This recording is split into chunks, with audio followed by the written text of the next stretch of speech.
Good evening, everyone. Thank you for joining us on another episode of Second Chances. My name is Lulu Cameron, and I have my favorite host. My name is McKinney Marsden. And today we are bringing forward an episode that discusses the human toll of crime and incarceration. Violent crimes and victims experience trauma that is not often short lived. The constant grappling with fear and anxiety, always on guard and hypersensitive to sudden movement, noise, or change in the mood of any kind of given environment one finds themselves in. Once a person's sense of security is put in jeopardy, it can often affect the individual's ability to move forward in life, hence becoming a prisoner to their own fears. This emotional and psychological trauma that results from being victimized in some shape or form can often affect a person's interpersonal relationships. One begins to lose trust in others, to have their best interests at heart, suspecting any and everyone of some malicious motives. Depending on what positive elements that are consistently present in one's life to reinforce a sense of security. Whether through a family or community support, many individuals suffer long lasting wounds of victimization without ever fully recovering. Thank you for joining us tonight.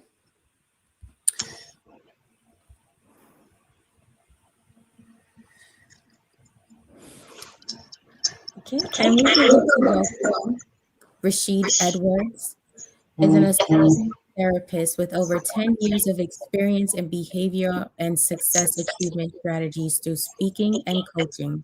He believes that the challenges plaguing the average individual is controlled by their perception and thinking related to their circumstances. Rashid's experience as a coach and hypnotherapist has taught him that we have unintentionally spent a lot of time programming our minds to work against us. Now it's time to program our minds for success. Rashid is the author of The Secret Commitment, a book outlining the 7 key concepts to goal achievement and transformation. He is also a certified trauma professional with a master's degree in clinical mental health counseling. Thank you and welcome to the show. Thank you for joining us today, Coach Edwards. Greetings. Good evening. Thank you for having me. My next guest is one of my favorite people that I have come to learn and get to know. Her name is Ruqayya Abdul Mutakalim. She is such a beautiful soul. She is the founder of the Musketeer Association. And the way that we kind of come in contact with such an amazing heart is through trauma in itself. When I learned about the story of her son's passing, brutal killing that took place in 2015, I immediately felt compelled to connect with her and hear more about all of the work that she's doing in her community. She's taken on so many different components of the community in order to be a leader, a guide, the hands and feet of God on earth, in order to help foster people healing from their traumatic experiences, and also love, which is something that a lot of people do not receive on a regular basis, especially from a complete stranger. So it's an honor to have you here with us today. It's an honor to be someone that is in your immediate circle as of lately. And I look forward to the conversation we'll be able to discuss. Everyone, it is my honor and pleasure. You truly, truly, indeed humble me. There's no way do I feel even worthy of the words that she just described. However, I always strive to achieve that accolade that she lays upon me. I'm striving to achieve it. Well, I didn't mean to put anything on you that was too heavy. Let's see. I actually went to an event this weekend, and it really touched my heart. It was a truce. And it was hosted in Columbia, South Carolina by Minister Mark Hill and his wife Tamika Hill and their team.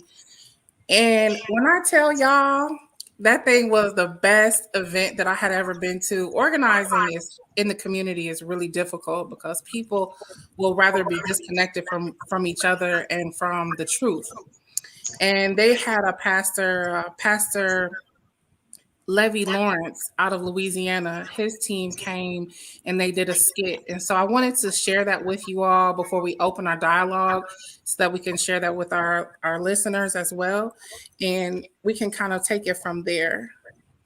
Hey, God, I ain't scared of these little boys with no guns. Some of y'all scared of your own children. 15, 16 years old. Now all of a sudden they run the house. You should have never been a parent. You done got scared of what you pushed out. You should have never been a parent. I wish you would. Like my grandmother used to say, I'll knock your head off. Straight up. But you see, some of you parents want to outdo your children. That's the problem. You want to dress sexier than your daughter. You want to dog harder than your son. You smoke dope with your children. You get drunk with your children. You go to the club with your children, and you wonder why you ain't respected as a parent. Oh, you call your child a thot. Well, she see her mama being a hoe. If mama a hoe and she a thot, baby, you can't listen. I can't talk about the kettle black. So, we are all at fault. His uncle. You know where he learned the name? You know where his uncle. His mama's brother told him, you gotta rep the hood. Nephew, you gotta. And I know that can be a little bit much, but it was a very real truth, and it's real for a lot of people. And I think that looking at it from the perspective of community and some people's situation and or experience can help us to connect and identify ourselves and also identify with other people's trauma and their pain. What do you think about that, Coach Edwards? So I can definitely appreciate his, the skit and the way he chose to deliver his message. So just getting into trauma, trauma is a very complex subject, right? But one of the things that I think is kind of good to know about trauma is that we can heal from trauma, but we have to understand what has happened to us that caused the trauma or created the trauma. I've learned in my research and studies that typically the lower you go down the socioeconomic spectrum, the more likely that a person not only has one trauma, but multiple traumas in their lives. And so sometimes those who have been traumatized, they begin to feel that they're a magnet for more traumatic experiences. They feel like they're caught in the crossfire and things just continue to happen to them. They keep having more and more traumas. And so just looking at that skit, I can kind of relate to it because I come from humble beginnings. I'm actually from North Carolina. The majority of my family have some connection to the streets. And so understanding, what goes on in the street politics and how it affects, all of the families involved. I understand where he's coming from.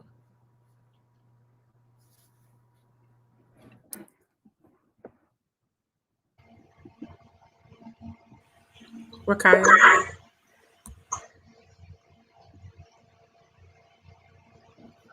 The skit opens the eyes. I'm not saying it opened the heart, but it opened the eyes. And yes, many of them that were at that event, I heard the comments and at least acknowledging what he's saying to them. That's true.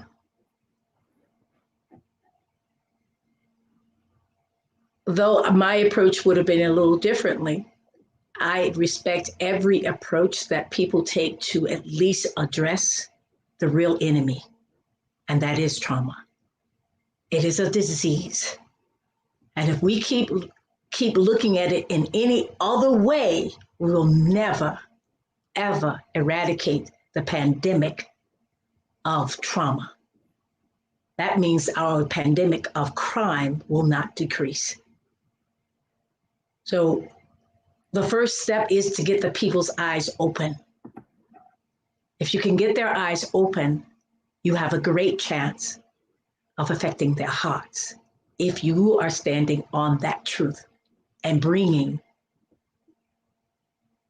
the antibiotic and probiotic formula, the vaccine to eradicate that disease. So yes, the skit opens their eyes, and bravo for them. Kudos, as I say. They must keep it up. Absolutely. In your opinion, what method and approaches does your profession implement to address mental trauma and the overwhelming effects that it has on one's mental health? Okay. Anyone? Coach Edwards. Let's let Coach Edwards take that one. Okay. So trauma is approached in a multitude of different ways. Now, in terms of therapy, you got different types of modalities. You got trauma focused CBT, you've got EMDR, you've got, there are no shortages of different modalities and different ways of addressing trauma. But what I like to address about trauma is that oftentimes what I see in the mental health profession is that there is this notion that if you do enough talking about the trauma, you'll eventually heal it. I think talking is a path to healing it. But as I view trauma, trauma is more of a mind body type situation. So in Bessel van der Kolk's book, The Body Keeps the Score, he refers to the body. He talks about somatic experiences, meaning how the mental, the psyche, and the emotions affect and play things out in the body. As a hypnotherapist, one of the things I do is I help to resolve traumas, unhealed emotions, and things of that nature at a core and a root sense. So typically, my clients, once they've had, their experience with hypnotherapy, it's not uncommon to see them do this sort of thing here, because what has happened is it didn't just happen where they had the mental process of freeing themselves or releasing or resolving the issue, but then it also resolved in the body. And so now they have the experience of releasing the physiological attachment and connection to the trauma, because our bodies are basically the template or the easel, if you will, for our minds. And so the things that our mind conceives, it plays out in our bodies. And so when you talk about healing trauma, you want to make sure that you also are releasing and resolving it from your anatomy as well. And so I think that's a very important part of the whole healing process, is that you don't only have the mental processes that occur, but you also have the physiological, the physical somatic release. And that allows you to be able to truly resolve it at the core and have more control back over your mind and body. Okay. And is it possible to heal those traumatic experiences in the same location? Because I know a lot of people have issues actually they experience a lot of trauma in their neighborhoods, and they have issues actually leaving the neighborhood. Or for people that were formerly incarcerated, a lot of them have to return back to the societies in which they committed certain crimes where they also have trauma. So how is it that they're able to heal in the same communities or the same environments that they are subjected to? So I guess healing is a subjective term, and I'm not going to question whether or not someone has or has not healed, right? But one of the things that I will say is it is important when you talk about growth or transformation, it's important that you first have some sense of stability. You have to stabilize before you can actually think that you'll be able to heal and to resolve issues. And so when I think about um, those who have been incarcerated returning to the same environment that they committed the crimes in, the same environment that kind of honed all of the things that helped them to kind of move where they were. I'm not going to say that you can't be free of that in that environment, but it's kind of like the 12 steps. One of the things they tell you is that you can't return back to the place where you were doing the drinking or the drug use and think you're going to be good. And that's not a knock on the environment. We make the environment. So what I'm saying is the way the people have used their resources in the environment is what the problem is. It's not the environment, but it's their connection to and how they've used resources in the environment. And so in that regard, a person would have to be returning to the environment brand new in order to be able to survive and to maintain whatever success that they've had. That's kind of how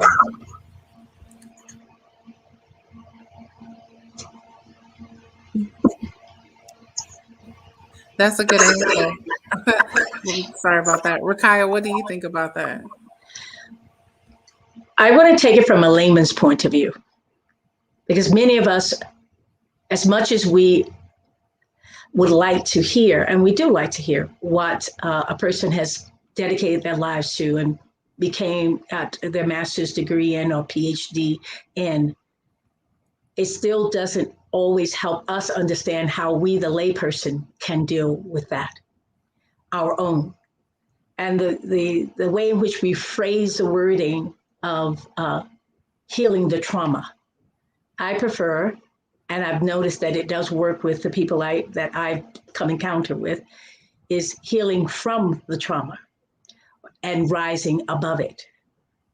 Because you're always going to remember the trauma. The purpose of it, of the memory that your mind has already now logged in, is a better mechanism than even a computer. It's going to always be there. You shouldn't really forget it, but how do you heal from it and then rise above it? I give an example, and I pray I don't go on too long because I know I'm not supposed to take up a whole lot of space and time. But I want people to is what I do with a lot of the people who come to the Musketeer Association and to myself personally. Think of it as a cut on your finger. You're in the kitchen, you're cutting, and then suddenly, oops, you have this cut. You stop everything you're doing and you treat it. Prayerfully, you treat it right. And you're treating this as a trauma, because it is. And so the bleeding will stop and you put a Band-Aid around it. The Band-Aid eventually comes off, but you still feel the cut. And as you try to move to do something, you hit it, you draw back.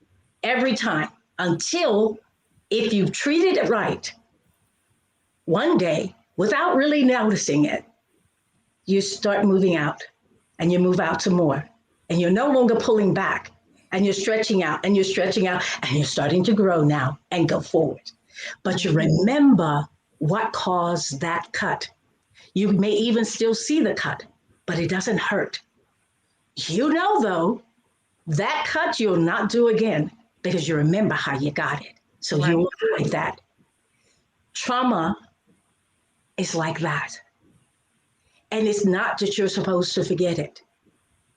You are supposed to heal from it and rise above it. While you're rising above it, you may be still healing, but that rising above it means you're going to be doing better things and you'll avoid that which caused that problem in the first place. Your environment may not change. You're still in the same kitchen. You've got the same knife. You may be cutting the same vegetables, but you won't cut it the same way. Yeah. So I for think, me, on a layman's term, that's just a simple way in which I try to get people first to open their eyes and think about the trauma. yeah. And I think it's important that we look at it from all perspective, right? Because we have to have an understanding of what trauma is and how to move past it in order to do so. And if I don't know how to do that, then it's going to take, because people will say, well, that's common sense. You want to take yourself out of the situation. You don't want to be a part of that lifestyle, then you would remove yourself. But a lot of times people are doing what they know to do, what they've been raised to know, and what they think is the right thing. And so that's something that a lot of people don't wrap their heads around. A lot of times in a lot of different situations, people are victims before they are actually offenders of anything. And so when we look at how I view trauma and how Coach Edwards or McKinney views trauma, it may be all different, and it may be all across the spectrum because we have different levels of understanding.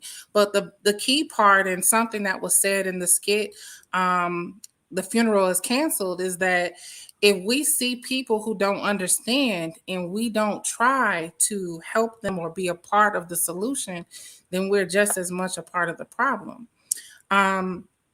Rakaya, I would love to share a little snippet with the viewers right now of how you have handled so eloquently the brutal killing of your son, and how you have used it as the fuel to rise above your trauma and the fuel to help other people rise above their trauma as well. So I'll share that with us, and then we can continue the conversation.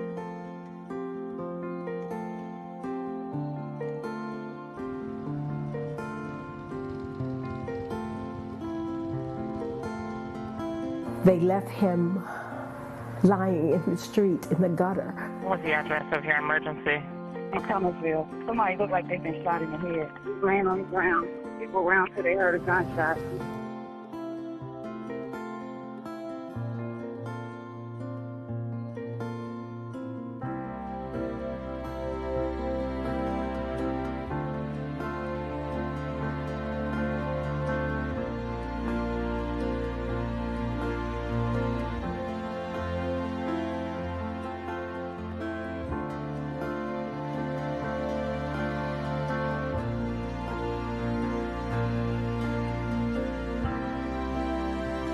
I don't hate you.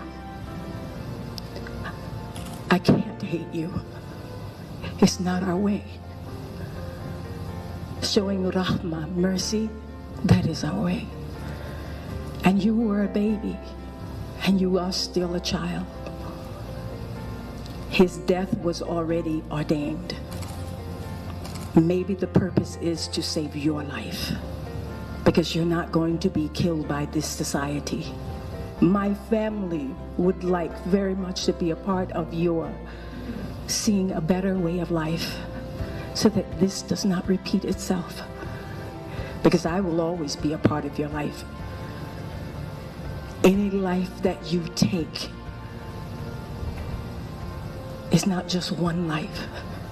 It is all that is connected to that life. But what we want for them is not revenge. Revenge solves nothing. It will not bring back my son.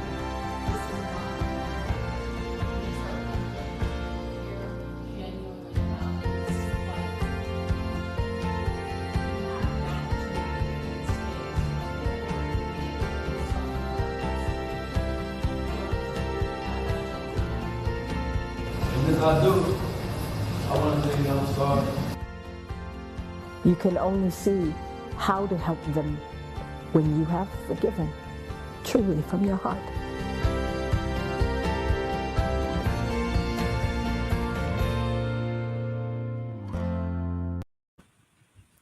You are a powerful woman.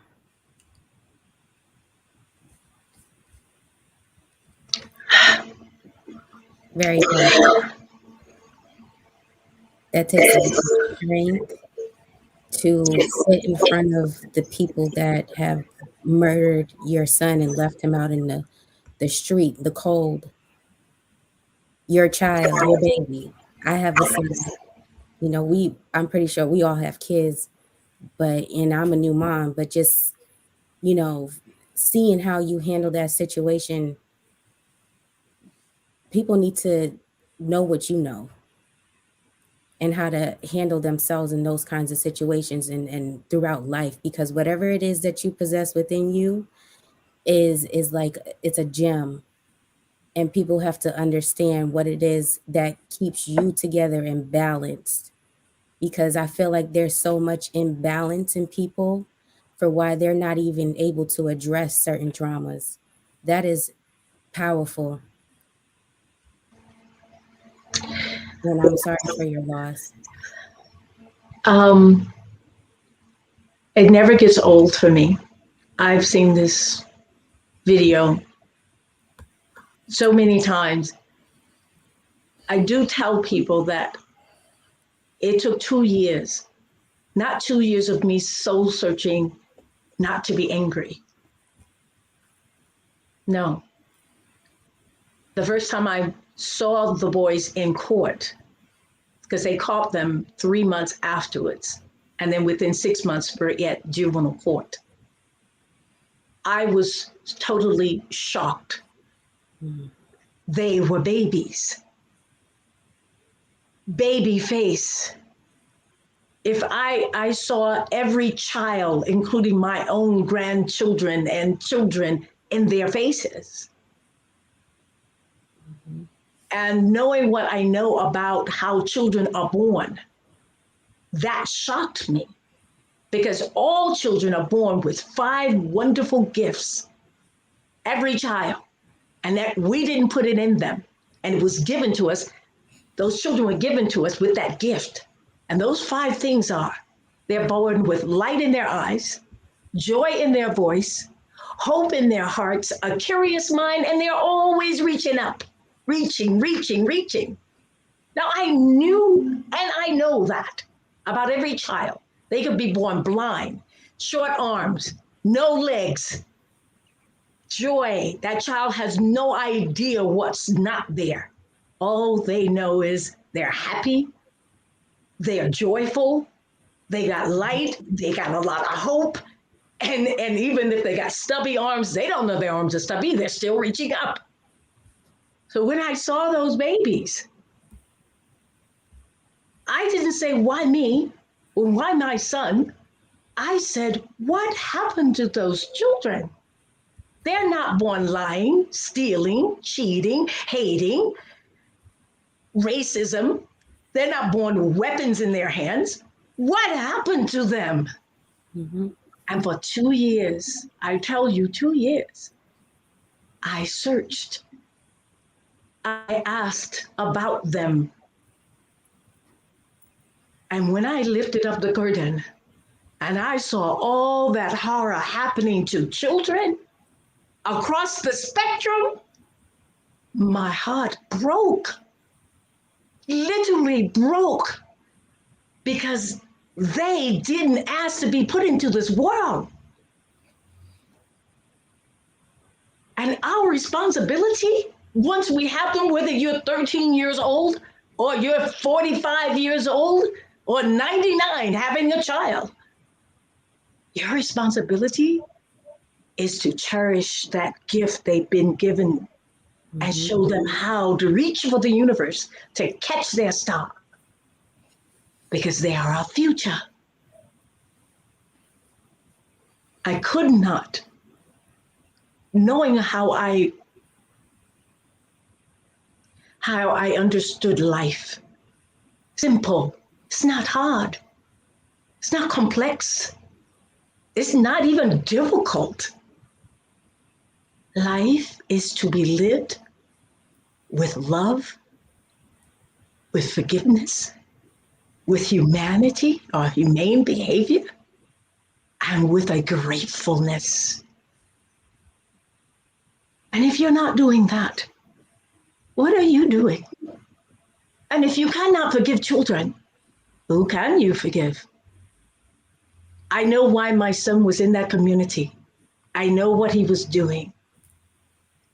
Part of what I'm doing is to respect that he understood an Islamic way of life. Doesn't mean you have to be Muslim. It means you have to understand that you are spiritual people of the earth and that we are all connected and we come from one single cell.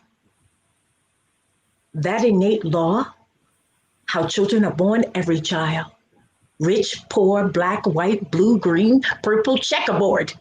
I haven't met those yet, but I'm looking forward to it.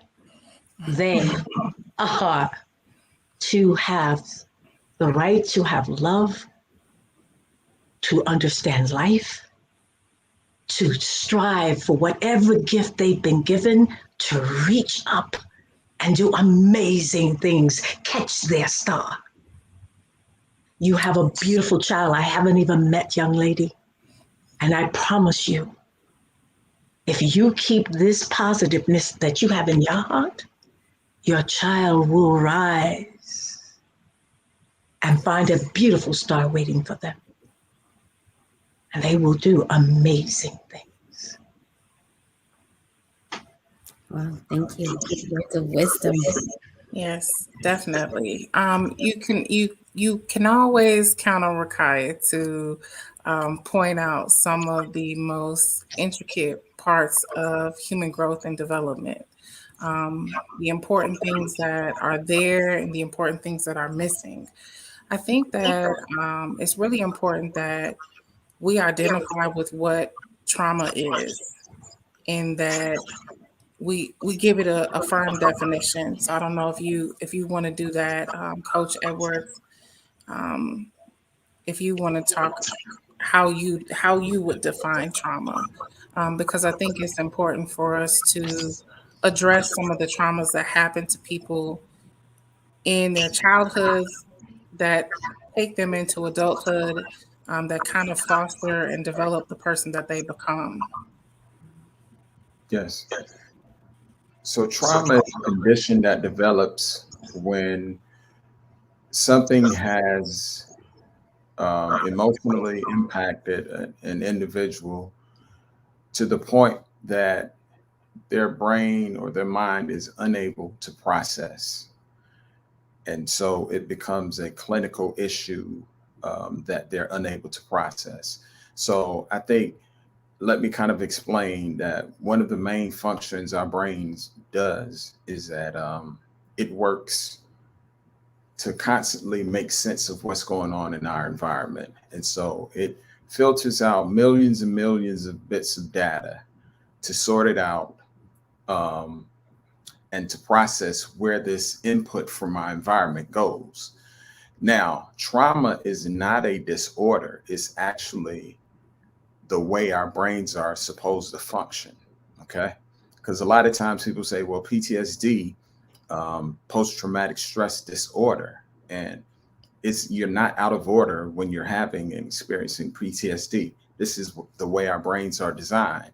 So what happens is when we've been impacted with trauma and our brains aren't able to process the information that's coming in from the environment, now another process occurs. And so in the case of trauma, what happens is we typically have full brain access. During trauma, your prefrontal cortex, which is a part of your brain that deals with logic and analytical thinking, it deals with sorting information. It deals with your speech and language centers. It deals with your timing, all of those things. That part of the brain, it gets short circuited. And what happens is The default is that now you start to function from your primitive brain, which is at the back of the brain stem. And so that part of the brain it's highly emotional and it's survival based. So think about, consider what survival instincts look like. So sometimes survival instincts are very emotional, they're very impulsive, they're very aggressive, because survival is all about really neutralizing a threat. So when we're triggered into a traumatic response, it's how we are wired to be. And a lot of animals, they adapted different things. The birds of the air, they adapted wings so that they could fly and be safe. Some animals adapted gills so that they can go into the waters and be safe. We adapted the stress response, which allows us to unconsciously be aware of our environment. And when we feel a threat, kick in that stress response so that we can fight, flee, or freeze, whatever we need to do to save ourselves. And so the trauma response is an adaptation of the stress response.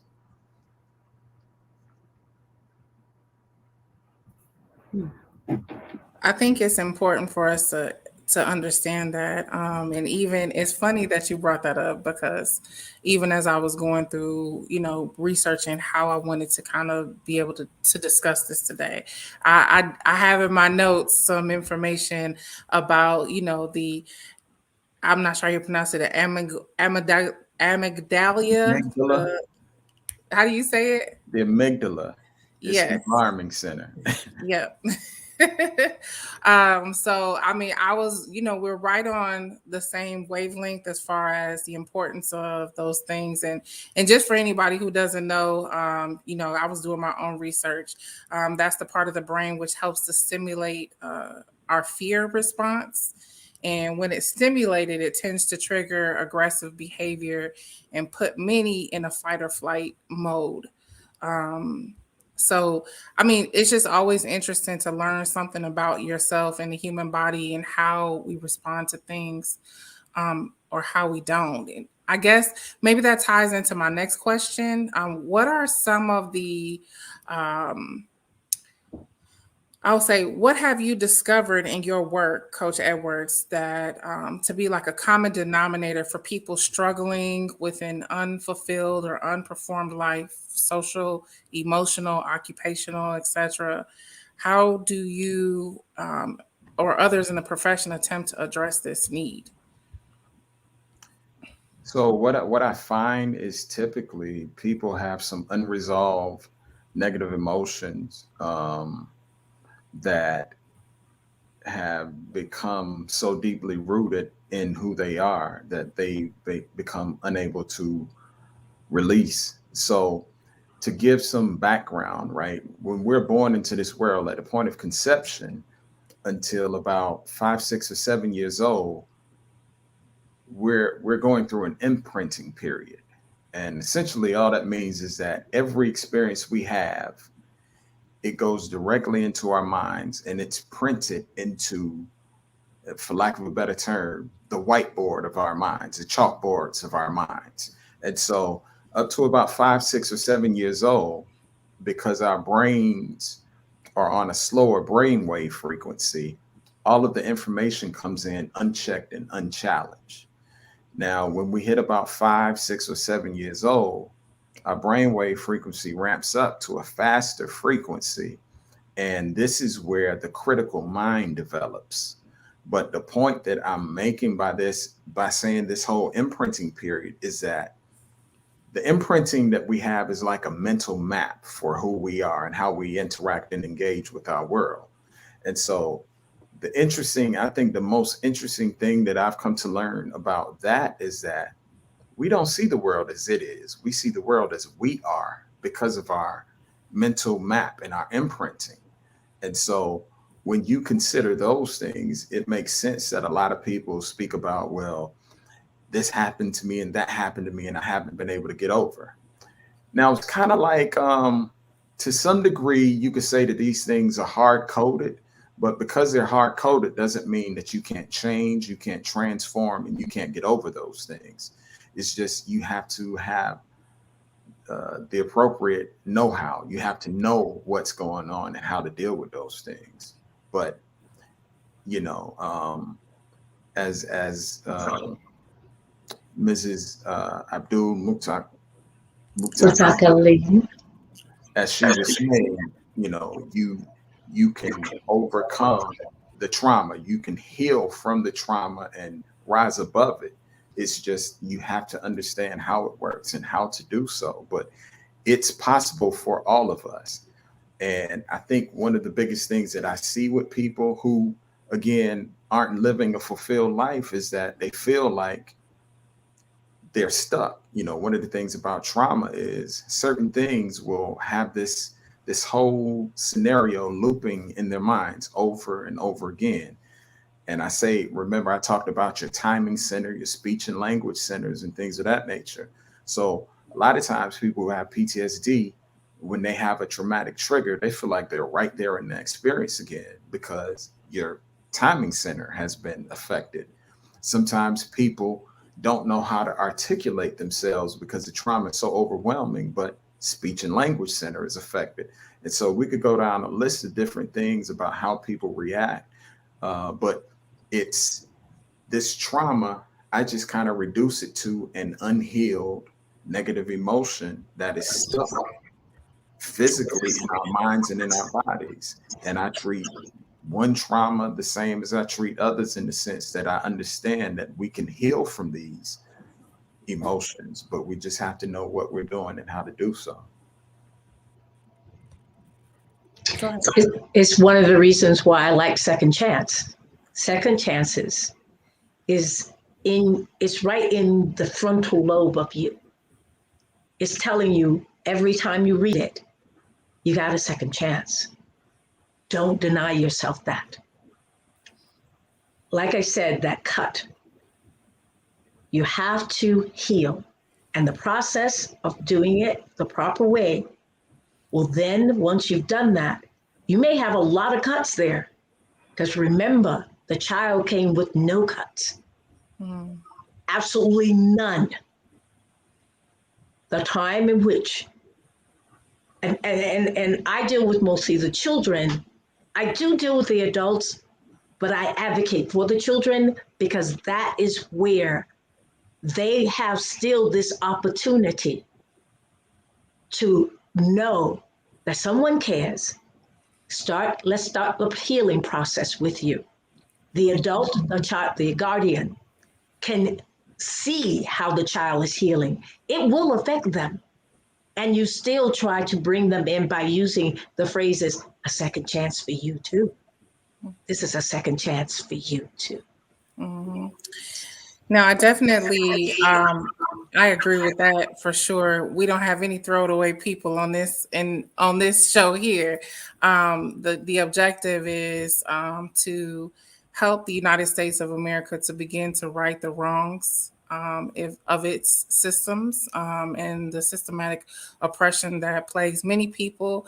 And as you know, as the founder of South Carolina for Restorative Justice, my heart, is there for those who are incarcerated.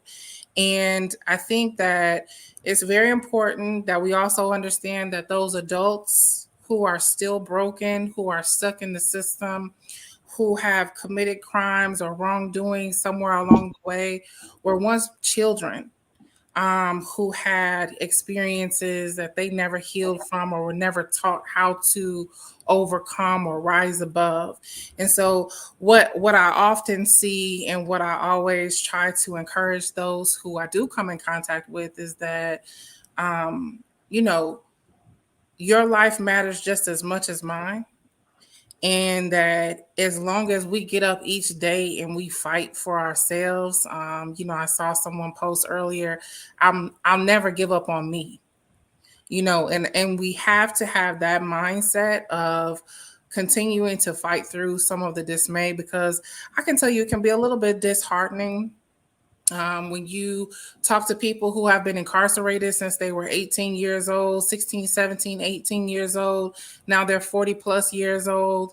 And, even if they are getting ready to return to society, even if they are trying to figure out what's next in their life, it's almost as though prison has, as even though it was supposed to be a place of reform and rehabilitation, you've kind of dropped people into these boxes and warehouses with their same problems, and you just put them in a community of other people with other issues piled on top of their issues, and things going on, and there's never really a real formal way to address some of the traumas that they have experienced that have put them in these situations, whether or not you were a child who had trauma growing up in your household, or whether or not what you saw was your whole entire family being drug dealers or gangsters, and that's just what you know.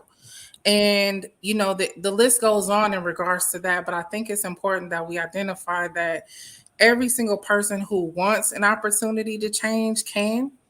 Now, what that looks like for everybody may look a little bit differently. But I think that we have to understand that it's a gradual process. When I reached out to Coach Edwards, I knew that he was doing something amazing. Because even for myself, as a victim of something, right? I have my own traumas that I have risen above, and I have taken all these steps towards healing. But every now and again, something will just poke a hole in my balloon, and I'll realize and remember that trauma is still there, and that I need to continuously work to heal myself from those situations. And it gets hard, especially in the Black and brown community, when nobody gives a Jimmy John Brown what you have struggled with. Nobody cares what you've been through. You become an adult. Okay, so you're grown now. Get over it, And so I think it's important to have people who are willing to love and care on complete strangers, as I've seen you do, Rakaya. And I think it's important that we have professionals who are willing to help us through our traumas and have some professional insight, and they understand. It's nothing like when I found out that Coach Edwards was a Black hypnotherapist, I was through the roof, because I'm sick and tired of talking to people that don't look like me. Trying to get you to understand what it's like to live in the hood, or to have my personal experience, or it's very hard to relate in a lot of different ways. And so I think that everybody is very important as it relates to this particular conversation, but especially to the point where I feel like so much, there's like a war in this country against Black men. And to have a professional Black man, Coach Edwards, out here willing to try and get in and deal with people's traumas and deal with people's pain. And you do the same, Rakaya, but it's just on a different level. And I think we all do, right? We're all dealing with someone or something. But to take that on as a day-to-day profession, I applaud you, and I welcome you. And anyone who wants to get in touch with Coach Edwards after this, please be sure and let us know, because he does offer an amazing service for healing your trauma through hypnotherapy. But I just think it's just a necessary conversation that we have to start having in our communities, in our neighborhoods. As you say, know of thy neighbor, Rakaya, with your programs that you have. And it's just a holistic approach to healing this entire thing. It's a blessing for me to be surrounded by so many powerful people, not powerful in nature, like I could strike you down, but powerful in mind and in actions. I can tell you, just being around, Minister Markel and his wife this weekend, he's someone who has served some time and has now healed himself, and he goes back to save those people in his distinctive neighborhoods and communities from having his same experiences. And that's really what it's going to take. It is going to take for us to reach back and try to do our part. Now, we can't do everything. But it's definitely important that we start somewhere. Makini? I want to say thank you both for your service. in the community and what you're doing. It is very much needed, especially in the youth. We have to kind of get them when they're young, because it's a lot harder to train or to reverse some of the effects that adults have been through with traumatic experiences. It's a lot harder. So I definitely appreciate both of you for what you're doing, especially Rakaya, you overcoming so much with dealing with your own son's death, and the way that you handle that and showing the world how you can handle a situation differently. I have never seen that before. So to watch it, I'm still kind of at loss of words, so I apologize. But I definitely appreciate both of you for coming on the show and sharing your information with us. Hold on, let me take it. I'm sorry. Here we go. I want to also salute both of you. Why? Because you are people who have decided in your own right, from the traumas that you've been through, to rise above that trauma, to bring light to people by having a conversation that had to be had. And by looking at it, that's the first beginning of healing. Mm-hmm. Taking that action of understanding, as Rashid so wonderfully, eloquently expressed it, of understanding that you've got trauma on top of trauma, and you have to start first healing one at a time. Mm-hmm. Because that's what I got from his talking, from what he had been saying to us. Overall, it's looking at the trauma that you didn't come with, but that was placed upon you, imprinted upon you as a child, and go forward. Some children didn't have it until they were 7 years old and it started happening. Some at the age of 1, molestation. And that in itself is a crime. Mm-hmm. All right. So I am honored. You ladies continue to do this conversation. It's needed. But what you've done is understand you're making us look at ourselves. And what I did in that video truly was inspiration from my heart what to do. And I did it because I knew here is the right thing to do. That's trauma. What happened to those children and the mothers who had those children. Mm-hmm. Molestation, the 14-year-old came from molestation, his mother. So instead of continuing the violence and vengeance, cut the card. Mm-hmm. Let's start loving each other. And it starts with you loving yourself. And I want our people to know we should be loving each other. We're not doing that. Absolutely. And can you both just take a minute to share how people can get in contact with you? Coach Edwards, start first. You can also do a little wrap up if you want. Okay.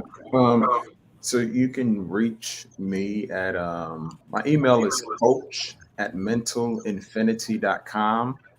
A couple different websites, but let's just give RashidEdwards.com. That's RASHEID Edwards EDWARDS.com.